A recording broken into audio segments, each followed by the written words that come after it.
من يهده الله فلا مضل له ومن يضلل فلا هادي له وأشهد أن لا إله إلا الله وحده لا شريك له وأشهد أن محمدا عبده ورسوله أما بعد فإن خير الحديث كتاب الله وخير الهدي هدي محمد صلى الله عليه وسلم وشر الأمور محدثاتها وكل محدثة بدعة وكل بدعة ضلالة والضلالة في النار. أعوذ بالله من الشيطان الرجيم. بسم الله الرحمن الرحيم.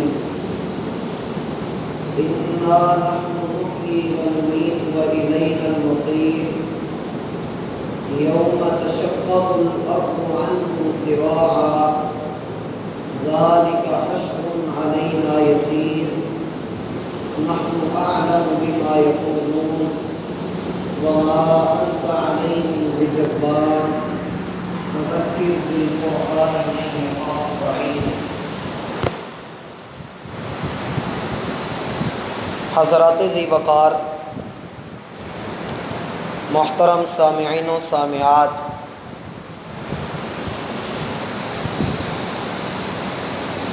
دنیا میں انسان کے دو طرح کے تعلقات ہیں. ایک تعلق اس کا رحمان کے ساتھ ہے اور دوسرا رحمان کے بندوں کے ساتھ ہے. جہاں تک بندوں کے ساتھ تعلقات اور رشتے نبھانے کی بات ہے،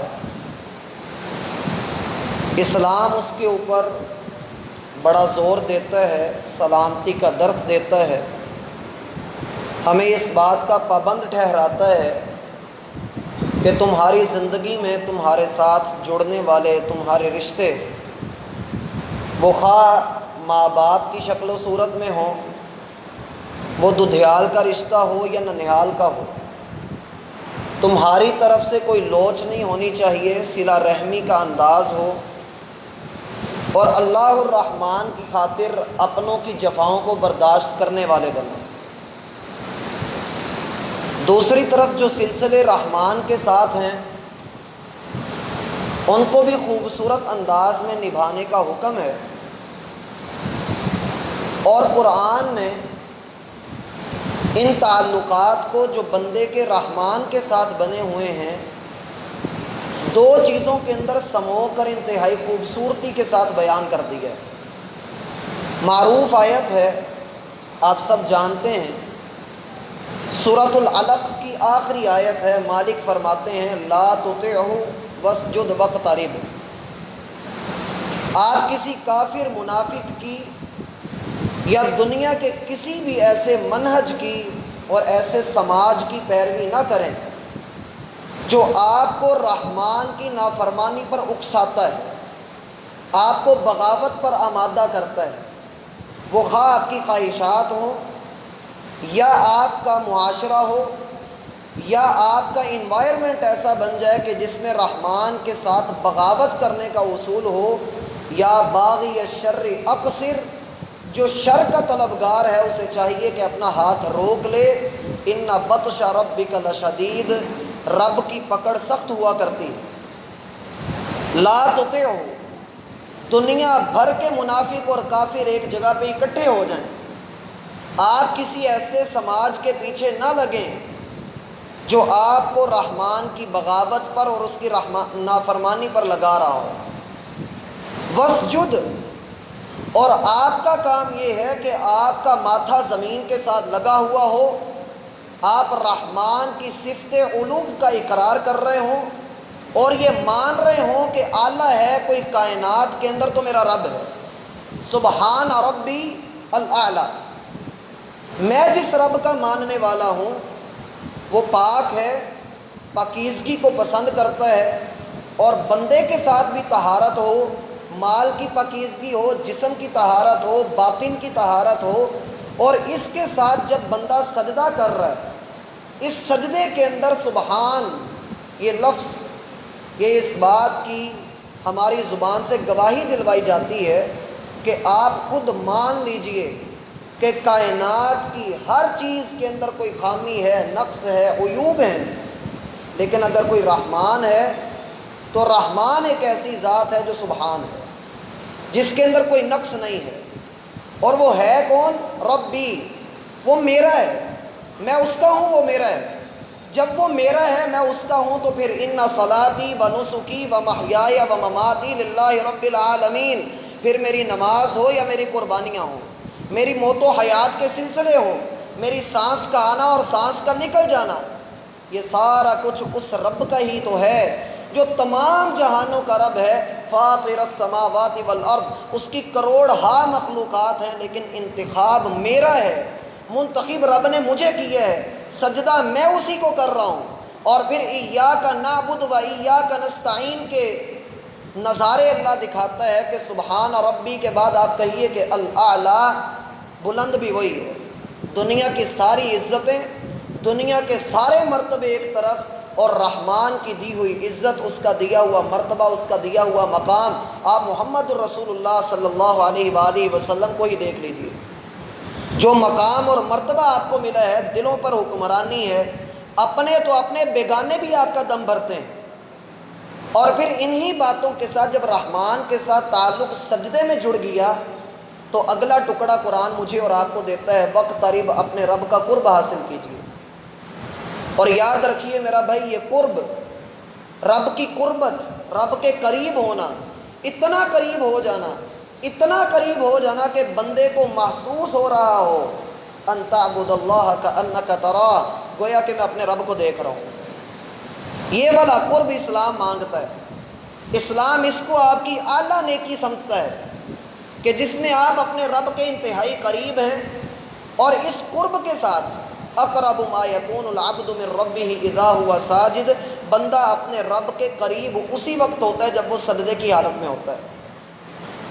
فَلْيُكْثِرِ الدُّعَاءَ فِي السُّجُودِ، اپنے سجدوں میں اپنے رب سے کثرت سے دعائیں کیجیے۔ اور جب بات دعا کی طرف نکلتی ہے تو آپ ابراہیم علیہ السلام کی زندگی کی طرف دیکھیے، جس صحرا کے اندر وہ اپنے بیٹے کو اور اپنی بیوی کو چھوڑ کر نکل رہے ہیں، ایک پہاڑی کی اوٹ میں ہو کر وہ اپنے رب سے کیا کہہ رہے ہیں؟ اے اللہ، اس شہر کو، رب اجعل ھذا البلد آمنا، اے اللہ اس شہر کو، اس خطے کو، اس جگہ کو جہاں پر میں اپنی بیوی اور اپنے بیٹے کو چھوڑے جا رہا ہوں، اے اللہ اس کو امن والا بنا دے۔ آپ جس گھر میں میرا بھائی رہ رہے ہیں، آپ اس گھر میں داخل ہونے سے پہلے بسم اللہ پڑھیے، اپنے رب کے ساتھ یہ دل ہی دل میں دعا کیجئے کہ میرے گھر کو امن والا بنا۔ دیکھیے کہ رب کی طرف سے برکتیں کیسے اترتی ہیں۔ رب اجعل ھذا البلد آمنا، امن ہو، امن بنیاد ہے، کھانے کو بعد میں رب دے دے گا، لیکن جو سب سے بنیادی نعمت ہے کسی جگہ پر رہنے کی، وہ امن ہے۔ آپ کے پاس امن ہونا چاہیے۔ اگر امن نہیں ہے، دنیا کی بیش قیمت نعمتیں بھی اپنے پاس رکھ لیں، سکون نہیں ہے۔ رب اجعل ھذا البلد آمنا، اے اللہ اس خطے کو امن والا بنا۔ اور امن یہ بھی ہوتا ہے جس کی وضاحت آگے ابراہیم نے دے دی کہ وجنبنی وبنی ان نعبد الاصنام، امن یہ ہے کہ توحید کے علم بردار رہیں، میری اولاد یا میں خود کبھی بھی کسی بت کے پیچھے نہ لگ پڑوں، کسی صنم کی عبادت نہ کروں۔ صنم کہتے ہیں ایک تصویر کو، مورتی کو، جسے ہمارے انڈیا کے اندر پوجا جاتا ہے، یہ صنم ہے۔ اور ایک ہوتا ہے وثن، واو ثا اور نون، اس کو قرآن کہتا ہے ہر وہ چیز جس کی عبادت کی جائے۔ اور کسی نے اپنا وثن مال کو بنایا ہوا ہوتا ہے، کوئی قبر کی عبادت کرتا ہے، اور کوئی کسی پتھر کی عبادت کرتا ہے، کوئی انگوٹھی میں کوئی فیروزہ لگوا کر اس کو پوج رہا ہوتا ہے، اور کوئی اپنے بیوی بچوں کی عبادت میں مبتلا ہوتا ہے۔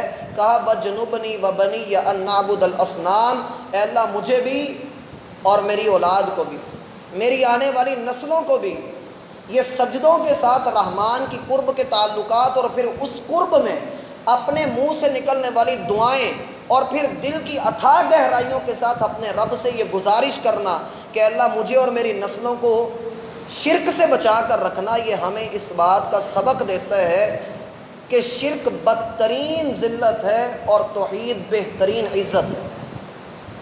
جس کے پاس توحید ہے وہ دنیا میں سب سے بڑھ کر عزت والا ہے، کیونکہ وہ اقرار کر چکا ہے کہ میرے معبود جیسا کوئی معبود نہیں، سبحانک اللہم، وہ اپنی تعریف کے ساتھ پوری طرح سے پاک ہے۔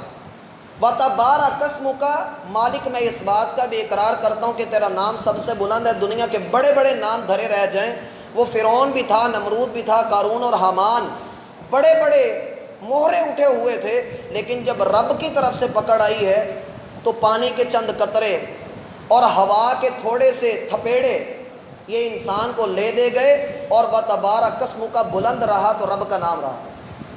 وَتَعَالَى جَدُّكَ، دنیا کی بڑی بڑی کرسیوں والے آئے، کوئی بڑی بڑی جد والے، ذات والے، برادریوں والے آئے، نسبتوں والے اور رشتوں والے آئے، جن پر لوگ جانیں قربان کرنے والے، جن کی چابیاں اٹھانے کے لیے بڑی بڑی جماعتیں ہوا کرتی تھیں۔ وَتَعَالَى جَدُّكَ، بلند ہے تو رب کی جد ہے، رب کی ذات ہے۔ وَلَا إِلَٰهَ غَيْرُكَ، دنیا میں میرے تیرے جیسے ہزاروں ہوں گے لیکن ربا تیرے جیسا کوئی نہیں۔ اور پھر بندہ جب اپنے رب سے دعائیں کر رہا ہوتا ہے، اور اس سجدے کے اندر یہ اصل چیز ہے کہ جس میں آپ جانور کو لٹا کر وجہت وجہی للذی فطر السماوات کے الفاظ کہہ رہے ہیں کہ میں نے اپنا چہرہ اس ذات کی طرف متوجہ کرنا ہے جس نے زمین اور آسمان کو بغیر کسی نمونے کے، بغیر کسی سیمپل کے پیدا کر دیا۔ لا الہ الا ہو، اس کے علاوہ کوئی معبود برحق نہیں، میں اسی کی طرف اپنا جھکاؤ رکھتا ہوں۔ وما انا من المشرکین، میں شرک کرنے والوں میں نہیں۔ مالک فرماتے ہیں ابراہیم کے یہ الفاظ سن کر حاجہ قوم، پوری قوم اس کے خلاف اٹھ کھڑی ہوئی۔ قال اتحاجونی فی اللہ وقد ہدان، تم اس بات پر مجھ سے لڑ رہے ہو کہ اللہ نے مجھے ہدایت دے دی ہے۔ اور پھر ابراہیم نے کمال سوال کیا۔ کبھی اللہ نے موقع دیا تو ابراہیم علیہ السلام کے سوالات کے اوپر ہم گفتگو کریں گے کہ انہوں نے مشرکوں سے سوال کیسے کیسے کیے، اور ایسے سوال کہ جس میں جواب بھی پنہا ہے، اور پھر ایسا لاجواب کیا ہے کہ اللہ فرماتے ہیں فَبُہِتَ الَّذِی کَفَرَ، کافر وہاں پر ناکام ہو گیا، لاجواب ہو گیا، جواب نہیں دے سکا۔ کہا وَکَیْفَ أَخَافُ مَا أَشْرَكْتُمْ وَلَا تَخَافُونَ أَنَّكُمْ أَشْرَكْتُمْ، میں اس ہستی سے کیسے ڈر جاؤں جس کو تم پوجتے ہو، جو نہ سن سکتا ہے، نہ دیکھ سکتا ہے، نہ بول سکتا ہے، اور تم اس سے نہیں ڈرتے جو سب کا خالق و مالک ہے۔ اور پھر وہ دلائل آپ کے ذہن میں ہوں گے کہ جب بڑے بت کو خالی رہنے دیا اور باقی سب کو توڑ دیا، یہ وہ دلائل ہیں، یہ توحید کا اور ایک موحد کا وہ انداز ہے جو اللہ کو مطلوب ہے۔ اور اسی وجہ سے مالک نے اس توحید کی وجہ سے فرمایا کہ واتخذ اللہ ابراہیم خلیلا، اگر آپ رب کا قرب چاہتے ہیں، دوستیاں چاہتے ہیں، تو اپنے آپ کو وقت کا ابراہیم بنائیے، اپنی اولاد کو سکھائیے کہ وہ وقت کے نمرود اور بادشاہ آج بھی موجود ہیں جو توحید کے اوپر ڈاکہ ڈالنا چاہتے ہیں۔ اپنی اولاد کو میرا بھائی توحید سکھائیے۔ یہ ایک ایسا علم ہے، یہ ایک ایسا علم ہے کہ انسان کے اس دنیا سے رخصت ہونے کے بعد بھی اس کو فائدہ دیتا رہے گا۔ یہ ایک ایسا علم ہے۔ اور پھر جب ہم قربانی کے حوالے سے بعض ایک مسائل کے اوپر گفتگو کرنا چاہیں تو قربانی کا اصل مقصد ذہن میں رکھیے۔ قربانی کا اصل مقصد ہے لا یؤمن احدکم حتی یحب لاخیہ ما یحب لنفسہ، تم میں سے کوئی بندہ اس وقت تک ایمان والا نہیں، اس کا ایمان مقبول نہیں، جب تک وہ اپنے لیے جو پسند کرتا ہے دوسرے کے لیے بھی وہی پسند نہ کرے۔ جو میری ذات کو اچھا لگتا ہے، جو میں اپنے لیے بھلا سمجھتا ہوں، وہی آپ کے لیے بھلا سمجھو، پھر ایمان مقبول ہے۔ ایمان کی اصل پیک ویلیو یہی ہے کہ آپ اپنے آپ کے اوپر دوسروں کو ترجیح دے دیں، جو آپ خود چاہتے ہیں آپ دوسروں کو دے دیں۔ دیکھیے رب آپ کو کتنا نوازتا ہے، اس کی ایک ہلکی سی جھلک دکھا دوں۔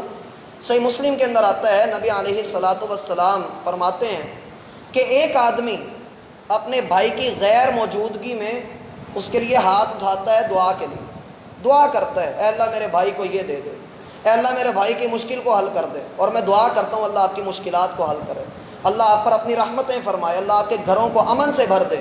یہ دعائیں ہیں۔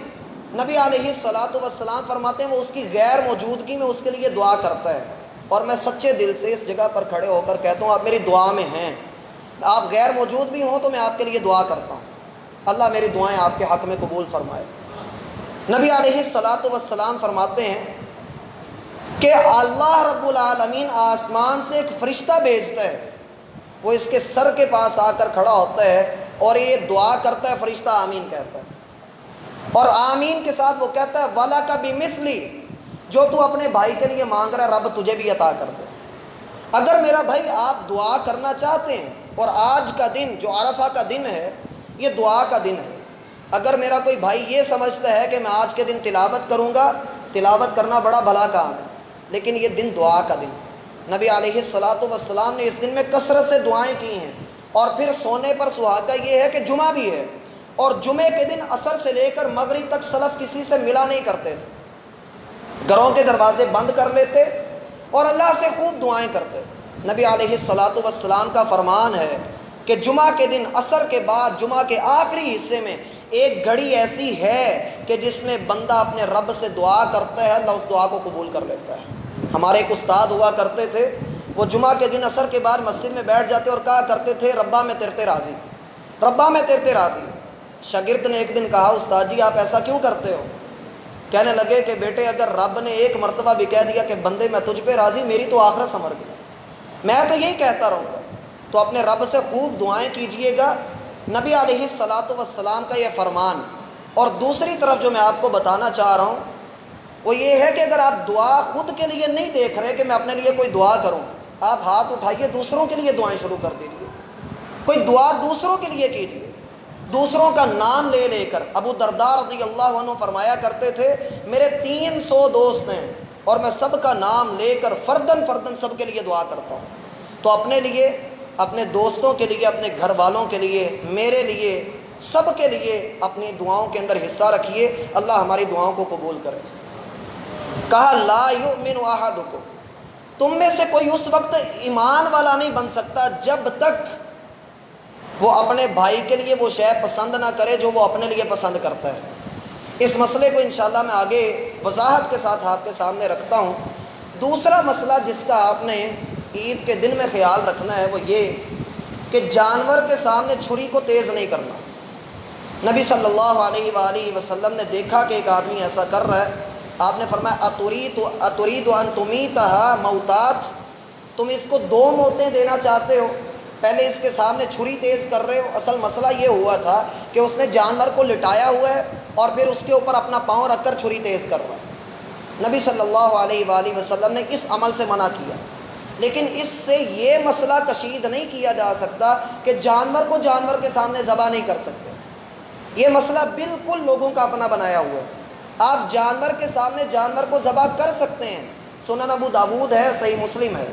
نبی علیہ الصلاۃ والسلام حج کے موقع پر ہیں اور آپ نے 100 اونٹ قربان کرنے ہیں۔ سیدنا عبداللہ بن قرطبہ رضی اللہ عنہ کہتے ہیں میں نگران تھا، نبی صلی اللہ علیہ وسلم مجھے حکم دیتے میں 5 یا 6 اونٹ اکٹھے لے کر آپ کے سامنے رکھتا اور آپ اکٹھے سب کو نیزہ مارتے۔ جانور کے سامنے جانور کو ذبح کرنا جائز ہے، اس میں کوئی حرج کی اور قباحت کی بات نہیں ہے۔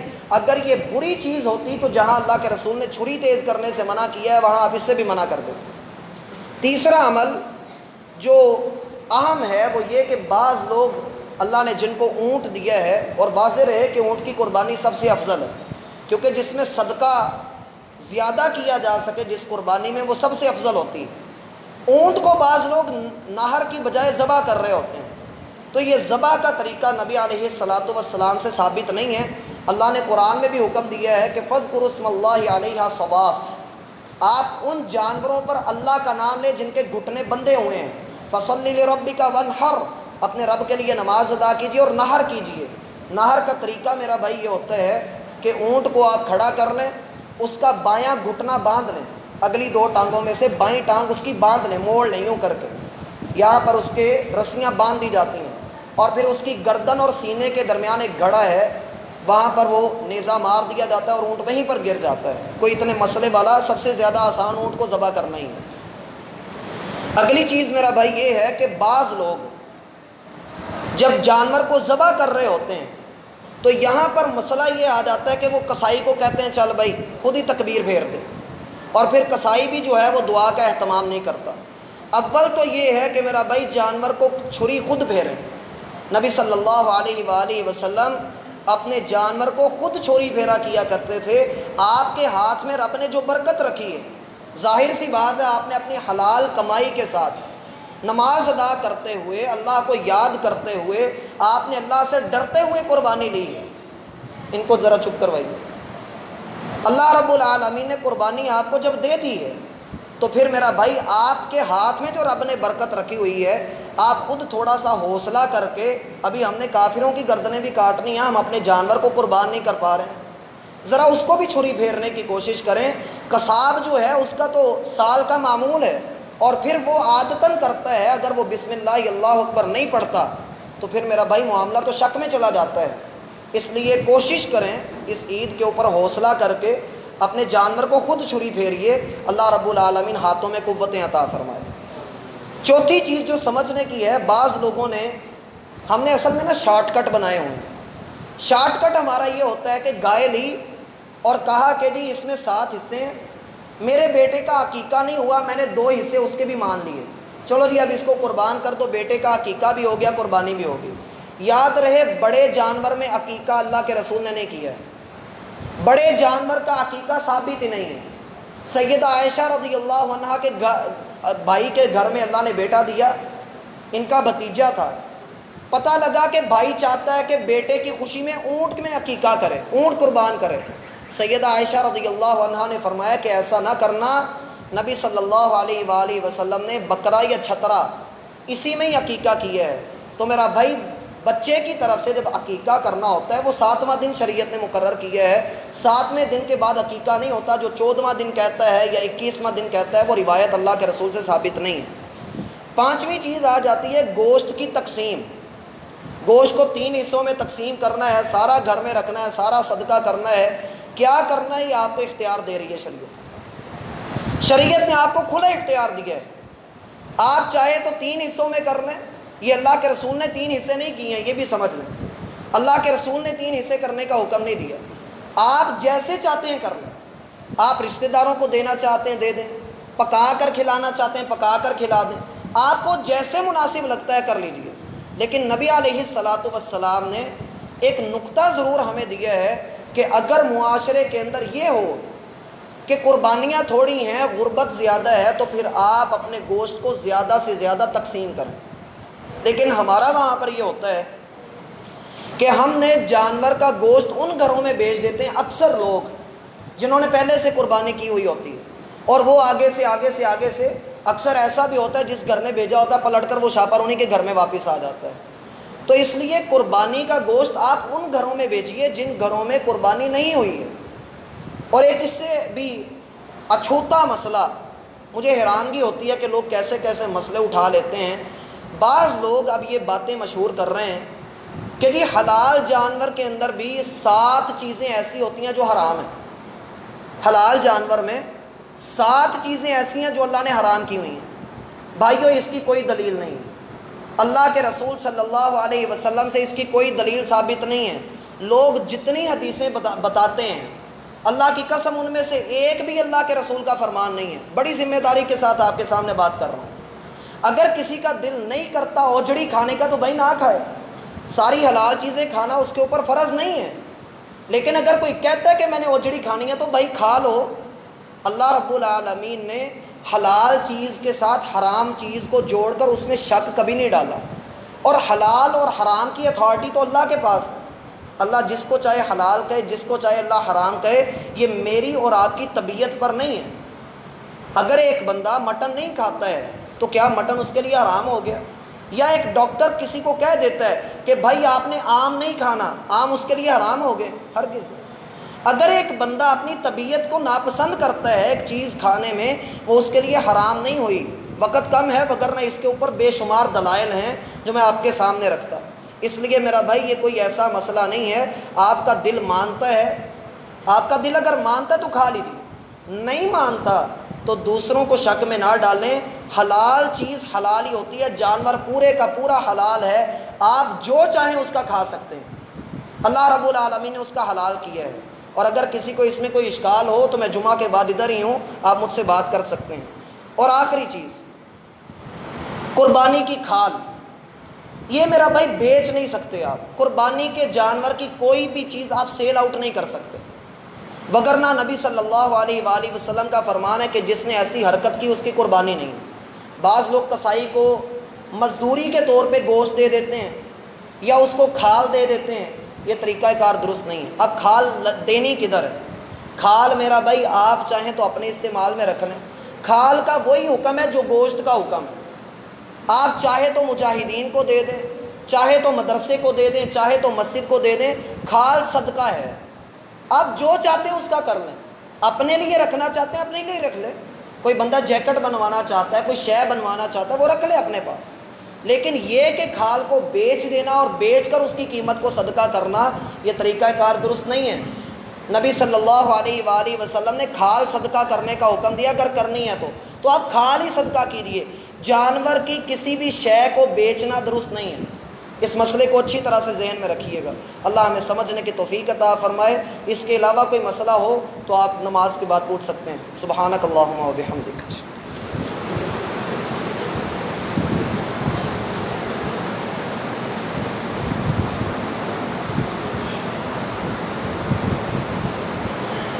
6:15 5:24 پہ سورج نکلنا، 5:24 پہ سورج نکلنا ہے اور سورج بہت چڑھا ہے۔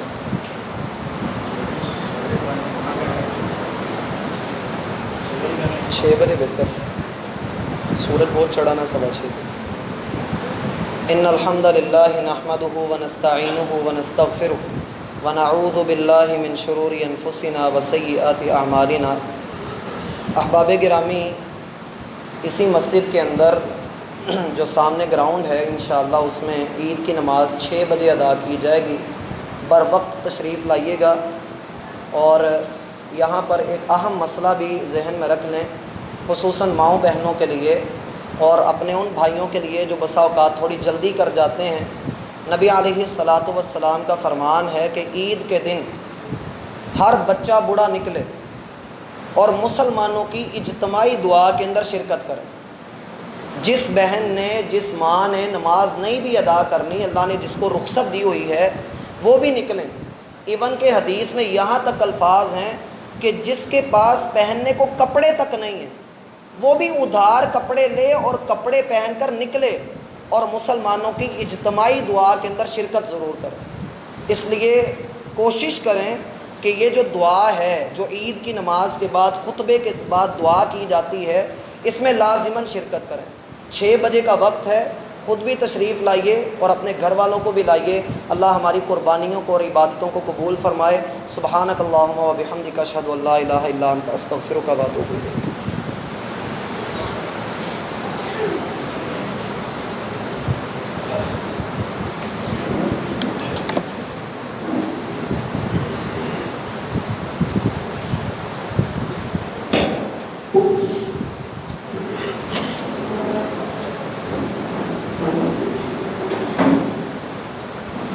اللہ اکبر، اشہد ان لا الہ الا اللہ، اشہد ان محمد رسول اللہ، حی علی الصلاۃ، حی علی الفلاح، قد قامت الصلاۃ، قد قامت الصلاۃ، اللہ اکبر، اللہ اکبر، لا الہ الا اللہ۔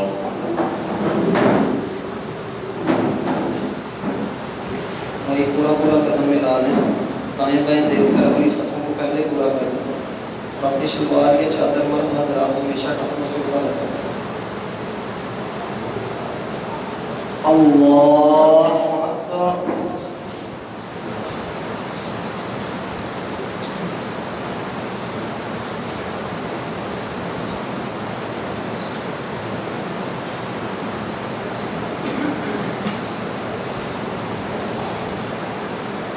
الحمد للہ رب العالمین، الرحمن الرحیم، مالک یوم الدین، ایاک نعبد و ایاک نستعین، اهدنا الصراط المستقیم، صراط الذین انعمت علیہم غير المغضوب عليهم ولا الضالين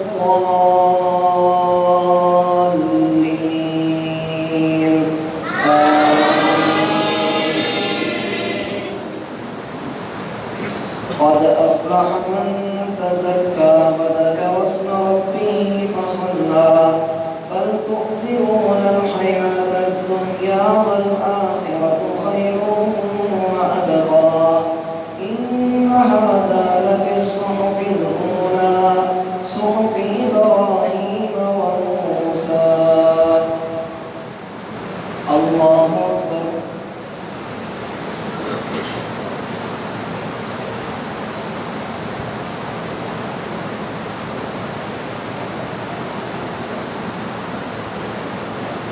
سمع الله لمن حمده.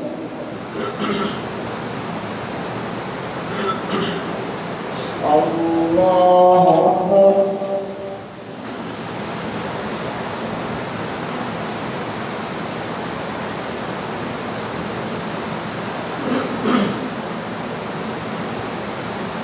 الله أكبر.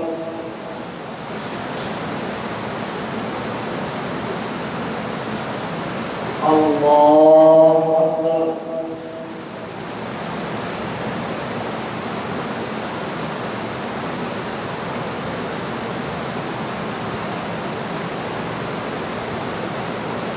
الله أكبر.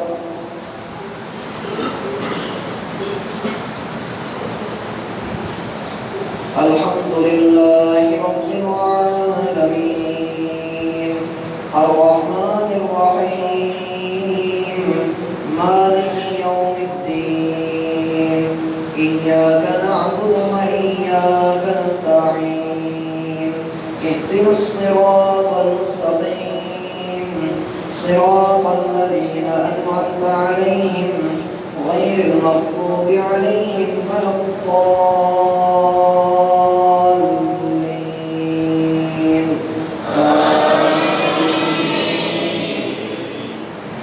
فذكر إنما أنت مذكر لست عليهم بمسيطر إلا من تولى وكفر فيعذبه الله العذاب الأكبر إن إلينا إيابهم ثم إن علينا حسابهم. الله أكبر.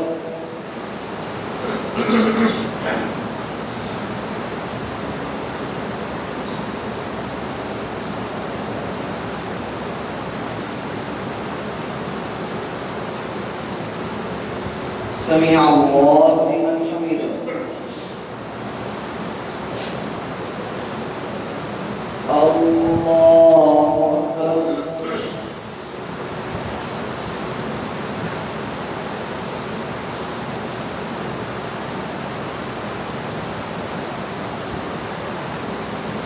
الله أكبر.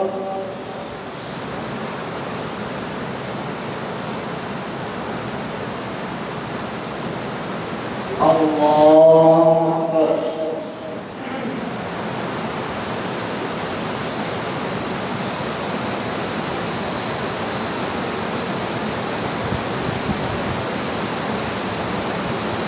الله أكبر.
السلام علیکم ورحمۃ اللہ، السلام علیکم ورحمۃ اللہ، اللہ